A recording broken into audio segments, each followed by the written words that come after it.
Hello, magandang araw sa inyong lahat guys. So ngayong araw po ay nagtatrabaho po ako ngayon dito sa aking opisina. So bali isang linggo na po akong dumating galing sa bakasyon. Andito na ako ngayon guys sa aking trabaho.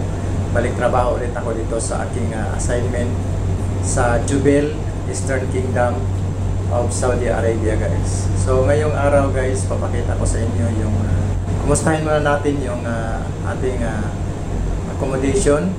Tara, silipin natin. Samahan niyo ako guys.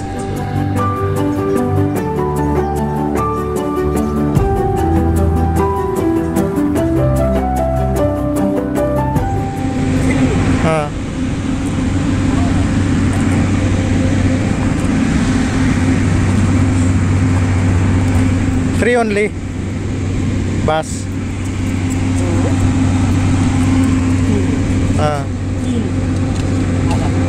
Ayo.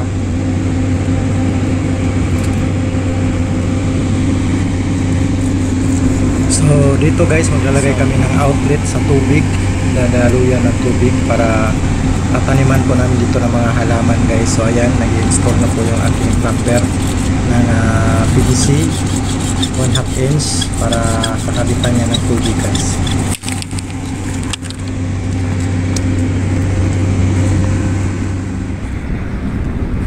So dito naman sa labas guys, inyo makikita lumalago na po yung mga tanim.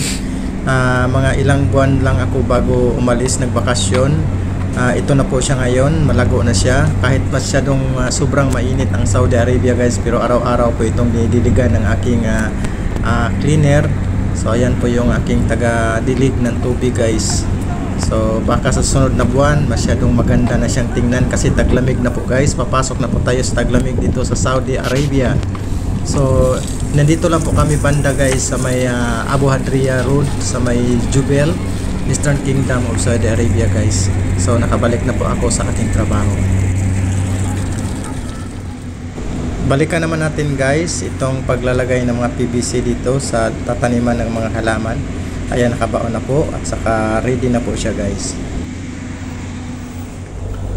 Okay, so papaliwanag po ako tungkol sa aking pagbabakasyon noong September guys. So bumalik po ako dito noong September 2022. So dumating ako dito sa Saudi Arabia.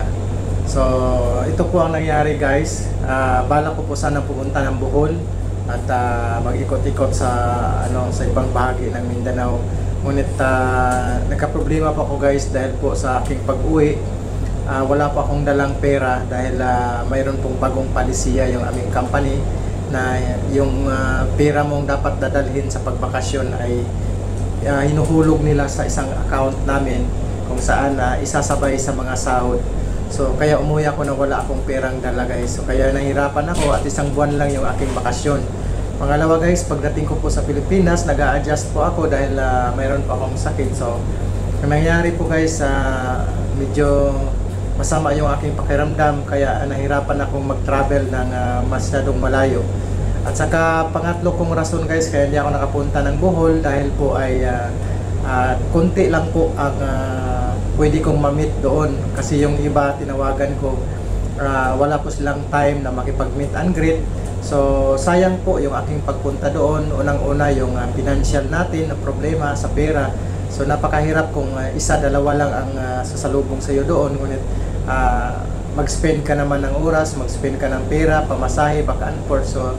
So sayang. Kaya sabi ko guys, sa susunod na lang siguro pagpunta sa Bohol at saka sa ibang lugar guys, kung medyo marami-rami na po tayo na mga kaibigan dito sa social media guys. So yun po ang aking rason at masama din po ang aking pangangatawan. Hindi maganda yung aking pakiramdam nung nandun ako sa probinsya. Palagi akong nasa bahay lang guys. So, kaya napakahirap at saka wala na po akong oras dahil isang buwan lang po ang aking pagbabakasyon. So kaya sana maintindihan po ako ng aking mga kaibigan dito sa social media na hindi ako nakapunta ng Bohol at saka nakapunta ng Mindanao. So sana po guys maintindihan nyo dahil maikli lang po ang aking pagbabakasyon at saka masama din palagi ang aking pakiramdam sa katawan. Kaya mahirap na nasa nagta-travel ka, masama yung pakiramdam. Sana po palawakin niyo pa ang inyong pag-unawa at pag-iisip Dahil hindi po madali ang magdesisyon ng mga ganitong bagay dahil unang-una, kailangan mo ng pera, paghandaan mo yan, pamasahe, pagkain. Pangalawa guys, maikli lang aking pagbakasyon. Pangatlo, yung mayroon po akong naramdaman sa aking pangatawan kaya napakahirap mag-travel. So sa inyong lahat po guys, maraming salamat sa inyong palaging pagsubaybay at pagsunod ng aking channel. Hanggang dito na lang po, maraming salamat. At ulitin ko po, andito na po ako sa Saudi Arabia, nakabalik na po ako.